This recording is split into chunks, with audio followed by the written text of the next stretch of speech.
Yes. Tangible और intangible asset के बारे में बात हो गई। टेंजिबल एसेट जिसको आप देख सकते हो, छू सकते हो, जिसका फिजिकल एग्जिस्टेंस है। इनटेंजिबल एसेट जिसको आप महसूस कर सकते हो। ठीक है, यहाँ तक कोई दिक्कत किसी को? चलो फिर आगे बढ़ते हैं। एसेट के बाद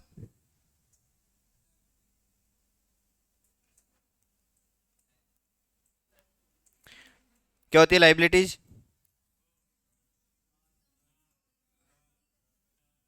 कौन था ये कमजोरी वाला? कौन था ये कमजोरी वाला? कौन था?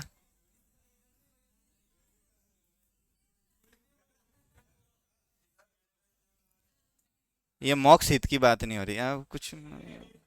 दायित्व। लाइबिलिटी। कर्जा। बस। उधारी, दायित्व, कर्जा। तो देखो, लाइबिलिटी क्या होती है कि आपने अगर कोई एसेट एक्वायर करी, जो अभी तक अपन ने पढ़ा, ठीक है, या तो आपने उस एसेट के लिए पे कर दिया, या फिर पे करना बाकी है। पे कर दिया, देन वेल एंड गुड, कोई दिक्कत नहीं है। एसेट आ गई, दूसरी एसेट कम हो गई, काम खत्म। लेकिन अगर एक एसेट आ गई और उसके लिए आपने पेमेंट नहीं किया, तो वो आपका ड्यू हो जाएगा और वो आपको पे करना पड़ेगा। अगर वो पे करना पड़ेगा, दैट इज लाइबिलिटी। अरे वो ये नहीं चल रहा इसमें। जूम। जूम डिस्कनेक्ट हो गया कुछ।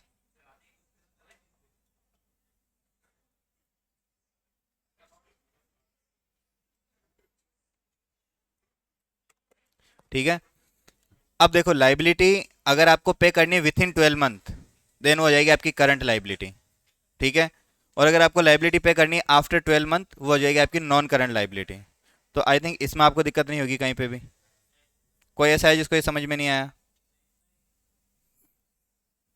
तुम यार देखो, मस्ती मजाक करो अपनी जगह पे, पर तुम अगर चलती क्लास में टाइम पास करोगे, मैं सही बता रहा हूँ, तुम्हारी नुकसान है, मेरा कुछ नहीं है।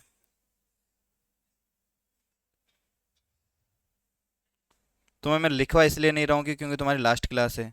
फिर भी तुम चाहते हो कि लिखवाना, तो मैं लिखवा दूंगा, कोई दिक्कत नहीं है।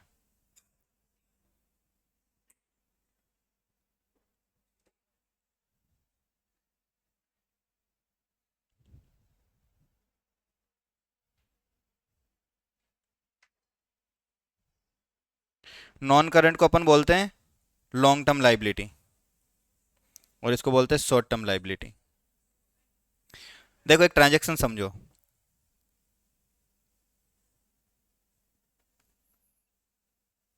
तुम्हारा नाम क्या है? आदित्य। आदित्य।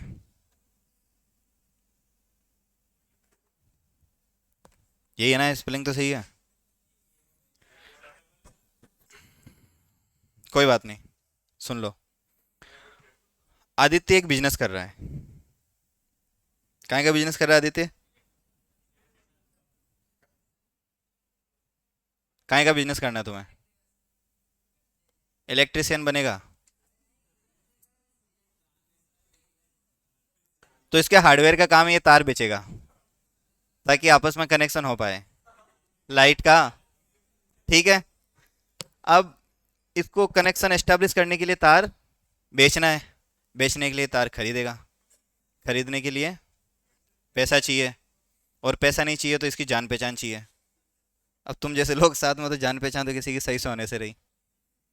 ठीक है, थोड़ी संगति सुधारो आसपास के तुम। तो देखो, इसको हार्डवेयर बेचना है, तो हार्डवेयर के लिए इसको क्या करना है? कुछ परचेज करना है। और ये परचेज क्या कर रहा है? वायर परचेज कर रहा है। और कितने रुपए का कर रहा है? 1 लाख रुपीज के वायर परचेज कर रहा है। ठीक है, अब इसने जब 1 लाख रुपीज के वायर परचेज किए, तो इसने देखा, यार किसको दिक्कत है? सच बता रहा हूँ, मजाक अपनी जगह में, क्लास से बाहर निकाल दूंगा चलती क्लास में। और जाना है तो मैं पहले दिन डेमो दे देता हूँ। नहीं लो तो अच्छी बात है, क्योंकि एक ही वजह से ना सारी क्लास डिस्टर्ब होती है। और ये क्या क्लास चली है या कुछ धर्मशाला है?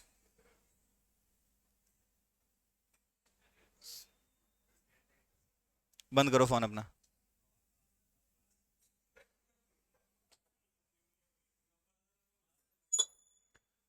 फोन रख के इधर ही बैठना है, बाहर चला जाऊँ क्या? इतना जरूरी कॉल है? हाँ दिखाना इधर घर वालों का फ़ोन। हाँ दिखाओ। हेलो जी। सर चलती क्लास में ये क्या तरीका है बात करने का? मैं इसको क्लास से बाहर निकाल रहा हूँ ना, आपके पास आ रहा है ये, आप आराम से बात करो इससे। जाओ, क्लास से बाहर आना मत, अंदर निकलो। नाम क्या है इसका? क्या है? राहिल। ठीक है। तो देखो इसने परचेज किया। परचेज करने के लिए इसके पास कैश पेमेंट था ओनली 40,000 रुपीज। ये इसके पास बैंक बैलेंस था, इसने पे कर दिया बैंक से। 60,000 इसके पास क्या हो गया? ड्यू हो गया। ये इसकी हो गई liability.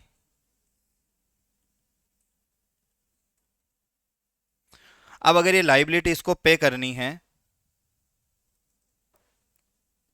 If with in operating cycle या फिर विथ इन 12 मंथ, देन ये हो जाएगी इसकी करंट लाइबिलिटी।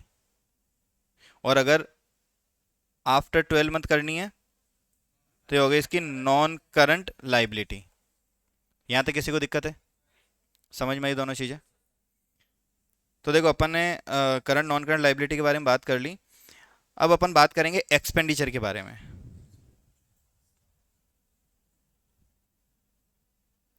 एक्सपेंडिचर यानी खर्चे।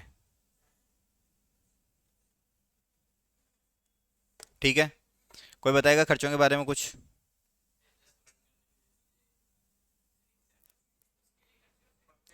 रन करने के लिए कुछ चीजें खरीदते हैं। ये खरीदते थोड़ी लाइट बिल। ठीक है। और स्टॉक।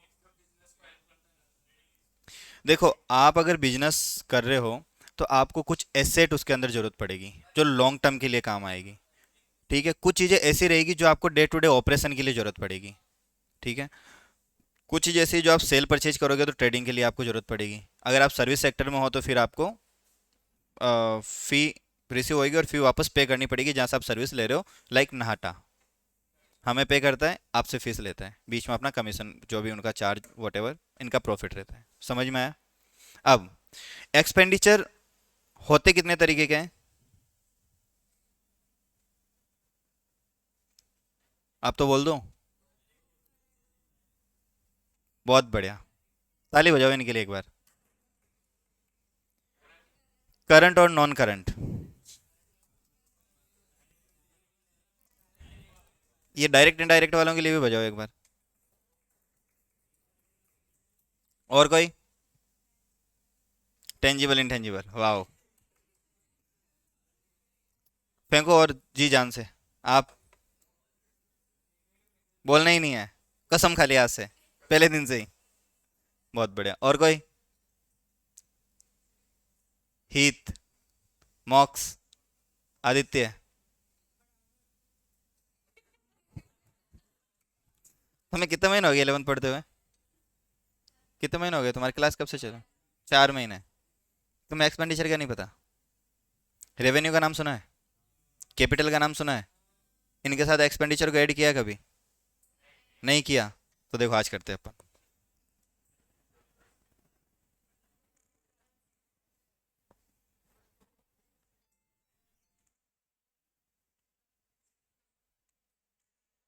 कोई कॉल नहीं उठाएगा क्लास के अंदर।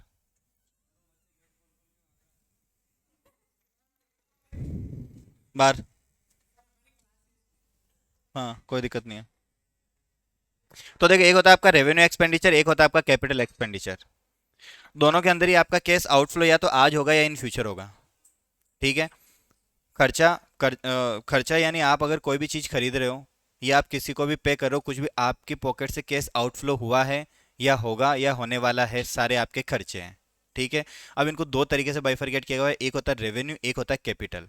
रेवेन्यू खर्चे ऐसे खर्चे जो आपके बिजनेस के डे टू डे एक्टिविटी के अंदर काम आते हैं या फिर बिजनेस को रन करने के लिए काम आते हैं, या फिर जो रिकरिंग नेचर के खर्चे होते हैं जो बार बार किए जाते हैं। प्लांट एंड मशीनरी का रिपेयर एंड मेंटेनेंस हर साल किया जाता है, ये आपका रेवेन्यू नेचर का खर्चा है। इलेक्ट्रिसिटी बिल पे किया जाता है, आपका रेवेन्यू नेचर का खर्चा है। सैलरी दी जाती है, रेवेन्यू नेचर का खर्चा। परचेज की जाती है, रेवेन्यू नेचर का खर्चा है। कौन सा? ट्रांसपोर्ट एक्सपेंस रेवेन्यू नेचर का खर्चा है। यानी ऐसे खर्चे जो ट्रेडिंग पीएनएल के अंदर जाते हैं वो सारे के सारे आपके रेवेन्यू नेचर के खर्चे हैं। ऐसे खर्चे जो आपके बैलेंस शीट में रिकॉर्ड होते हैं वो आपके कैपिटल नेचर के खर्चे हैं। एक्चुअल में वो कैपिटल एक्सपेंडिचर एक्चुअल में आपका एक्सपेंडिचर नहीं होता, वो आपके लिए एसेट क्रिएट करते हैं। और कौन से asset? Long term asset create करते हैं। रेवेन्यू वाले हो सकते हैं कि आपके लिए एसेट क्रिएट करें और ना भी करें। ठीक है। डे टू डे के अंदर क्या हो गया, जैसे परचेज रेवेन्यू नेचर का एक्सपेंडिचर है। ठीक है। इसके अंदर आपका केस आउटफ्लो होगा या होने वाला है या हो गया।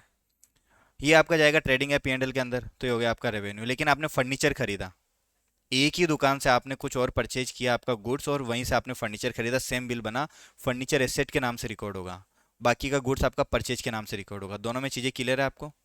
जिस चीज़ की, जिस कमोडिटी में, जिस गुड्स का आप सेल परचेज कर रहे हो उसको हमेशा परचेज अकाउंट से लिखा जाता है। क्योंकि एक चीज़ सोचो कि मेरे पास मेडिकल स्टोर है और मेरे पास थाउजेंड्स ऑफ ड्रग्स मेडिसिन वगैरह है। ठीक है। उनको अगर मैं एक एक एंट्री करने जाऊं तो सोचो कितने अकाउंट्स बन जाएंगे मेरे पास, तो उसको एक ही अकाउंट में रिकॉर्ड किया जाता है, परचेज अकाउंट। लेकिन उसकी नरेशन जो आप लिखते हो ना अभी तक एंट्री के अंदर, नरेशन नरेशन में लिख दिया जाता है कि अपन ने ये ड्रग्स इस तरीके से परचेज किया, इस रेट पे परचेज किया है, और एक कंबाइंड करके एंट्री लिख दी जाती है। लेकिन एसेट हर एक बिजनेस में लिमिटेड होती है। अगर आप नाटा में देखोगे इतने सारे बच्चे हैं, यानी इनका एक तरीके से आप इतने सारे इंडिविजुअल बच्चों की सबकी अलग अलग एंट्री होती है। लेकिन अगर एसेट की बात करोगे तो इनके पास फर्नीचर, कैमरा, एलईडी पैनल, जो भी लिमिटेड आइटम है, तो इन सबको इनके नाम से रिकॉर्ड करेंगे ये। या तो एक हेडिंग बना देंगे फर्नीचर, फर्नीचर के अंदर ये सारा फर्नीचर भी आ गया, ये फर्नीचर भी आ गया। ठीक है। बाकी इन्होंने इक्विपमेंट कर दिया, इक्विपमेंट के अंदर ये सारी चीज़ें आ सकती है, या हो सकता है इनको इंडिविजुअल नाम से भी करें क्योंकि बहुत लिमिटेड आइटम है। तो एसेट को हमेशा एसेट के नाम से रिकॉर्ड किया जाता है, बाकी जिस चीज़ का आप परचेज सेल करते हो उसको आप परचेज अकाउंट के नाम से रिकॉर्ड करते हो। ठीक है। कोई दिक्कत यहाँ तक? क्यों रिकॉर्ड करते हैं इसके पीछे का लॉजिक समझो। परचेज हमेशा नॉमिनल टाइप का अकाउंट होता है और वो हमेशा पीएनडल में जाके राइट ऑफ हो जाता है, ट्रेडिंग पीएनडल में जाके राइट ऑफ हो जाता है। लेकिन एसेट आपका रियल अकाउंट होता है, वो सालों साल चलती है, वो आपकी बैलेंस शीट के अंदर जाती है। जब भी आप पूरा बिजनेस करते हो तो साल के लास्ट में आपको बैलेंस शीट बनाई जाती है और पीएनडल बनाया जाता है। बैलेंस शीट बताता है कि 31 मार्च को आपकी क्या कंडीशन थी, आप क्या थे 31 मार्च को। उससे एक दिन जस्ट पहले, एक दिन जस्ट बाद सिचुएशन पूरी चेंज हो सकती है। मैंने 31 मार्च को एक बिजनेस का पूरा फाइनेंशियल बनाया और 1 तारीख को उसमें आग लग गई, बैलेंस शीट पूरी ऊपर से नीचे आ सकती है। समझ में आया? लेकिन पीएनडल के अंदर क्या होता है, वो पूरे 12 महीने का बनता है। बैलेंस शीट के पीछे वर्ड लगाते as on the date of, P and L के पीछे लगाते for the year ended. P and L सिर्फ 12 महीने से रिलेटेड आपकी क्या इनकम है, क्या आपका एक्सपेंडिचर है, सिर्फ वही बताता है। ट्रेडिंग पीएनडल 12 महीने में आपकी क्या क्या इनकम हुई है, क्या क्या आपका एक्सपेंडिचर हुआ है, सिर्फ वही बताता है।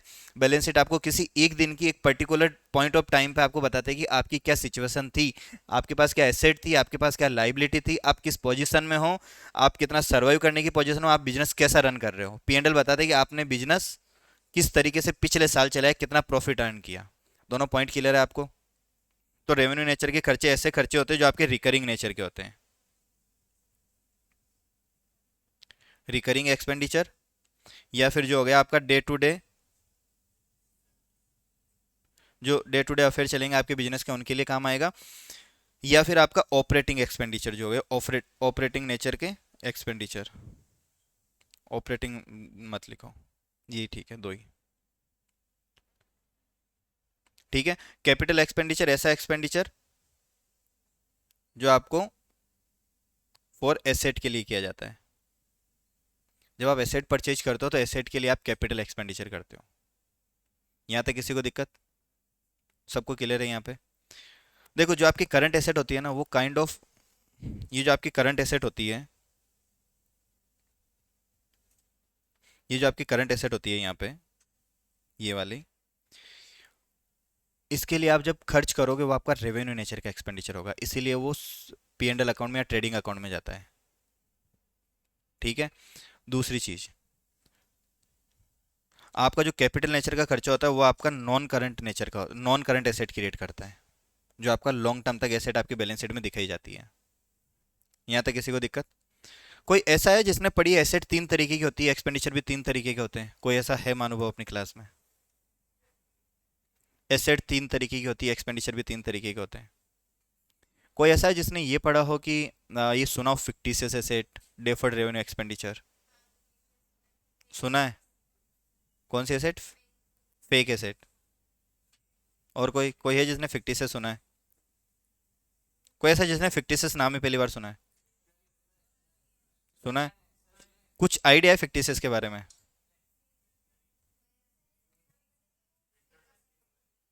अरे मयंक सर ने बताया वो अच्छी बात है, आपको क्या समझ आया वो चीज बताओ।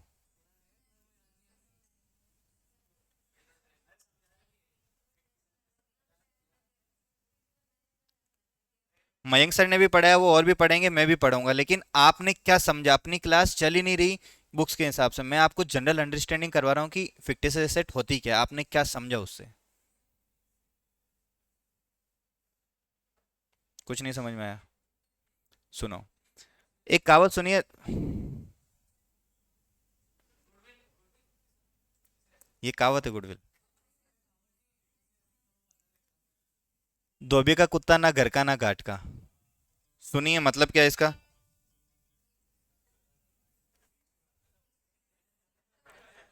बिल्कुल सही बोला इसने, जो बीच में आता है। धोबी का कुत्ता ना तो घर का ना घाट का, घाट जिस पे कपड़े धोता है धोबी, और ना घर का। हम्म।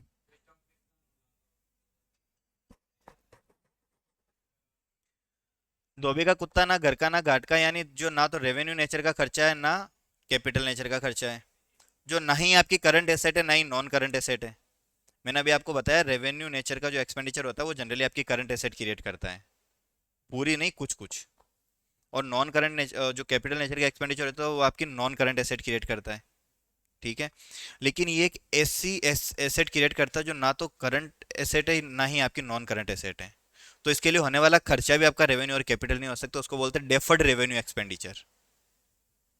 देखो जो एक्सपेंस होता है उससे तो आपकी एसेट क्रिएट होगी। आपने फोन खरीदा, उसके लिए कुछ पैसे दिए, वो एक्सपेंस हुआ ना आपका, तो बदले में आपके पास एसेट आई ना।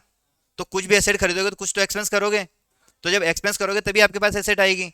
और फिक्टिस एसेट जब आपके पास आ रही है तो उसके लिए आपने कुछ खर्च किया होगा। अब वो खर्च आप कौन सा रिकॉग्नाइज करोगे, रेवेन्यू या फिर कैपिटल? रेवेन्यू करोगे, होगा नहीं, अभी बताऊंगा क्यों नहीं होगा। कैपिटल भी होगा नहीं, तो बचा कौन सा, डेफर्ड रेवेन्यू एक्सपेंडिचर। समझ में आ गया? तो अपन दोनों टर्म पढ़ेंगे, fictitious asset as well as deferred revenue expenditure. ठीक है। अब देखो एग्जाम्पल समझो इसका पहले।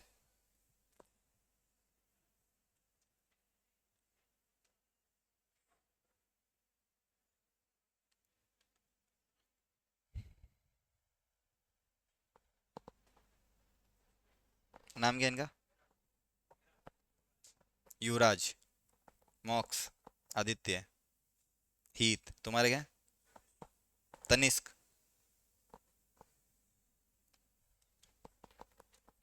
हम्म। युवराज। 5 बज गई थोड़ी ना अभी। अरे यार, चलो ठीक है, कल करते हैं अपन फिक्टिस ऐसे, ठीक है।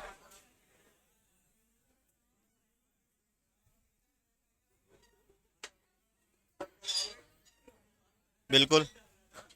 बिल्कुल क्यों